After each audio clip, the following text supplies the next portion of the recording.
Hey, it's Dr. Ryan here. So I want to talk to you a little bit about fever and acetaminophen or Tylenol use and asthma, believe it or not, and how those things are connected. You know, there's just another research study published, and we just wrote an article that we released to the patients in our office. And I think I posted something on Facebook earlier today about it, is that research is showing that the more a child uses acetaminophen, or more commonly known as Tylenol, as a baby, so as a little one, the more likely they are to develop asthma later on.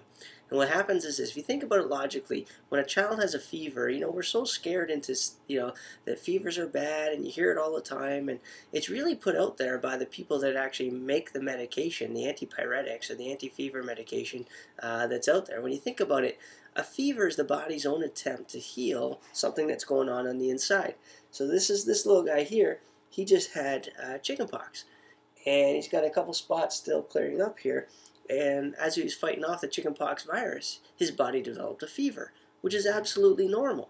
And what you want is the body to be able to fight infection. So in a higher temperature, at higher temperature, the body can more efficiently fight off bacteria and viruses. So imagine this: 40 years ago, people didn't used to give some type of anti-fever medication until somebody had a fever of 103, 104, 106, 107 degrees. And now we're scared, mostly by the media, into thinking that even 100 degrees is bad. So new parents, I mean, I'm a dad, I know, right? This is our fourth, and he's our youngest.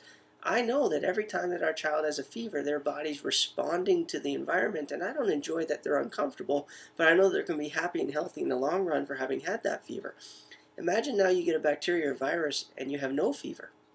Well, this is what happens when you take acetaminophen, is that the body is invaded by these bacteria and virus, and you take away the body's own defense system without ever addressing the underlying cause of why the fever was there in the first place. That's the mechanism that they think is the trigger for asthma issues. In other words, the bacteria or viruses now are allowed to run free in the lungs and actually cause tissue cell damage. Right? And so what ends up happening is these children, the more acetaminophen they have, the more often they've gotten Tylenol or received Tylenol in their life, the more likely they are to actually have issues with asthma. And the current research is actually showing that that's also a trigger for eczema and different types of, like, a conjunctivitis or a pink eye and even some sinus issues that they're pointing towards.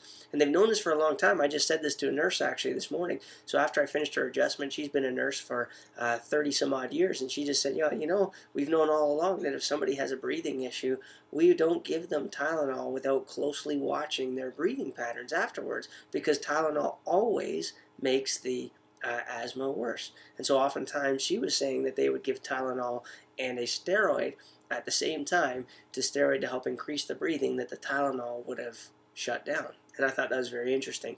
And so she thought logically, she said, well, you know what, maybe that's why we're getting all these kids with asthma nowadays, is that we're starting to give them all this stuff that was only designed for crisis.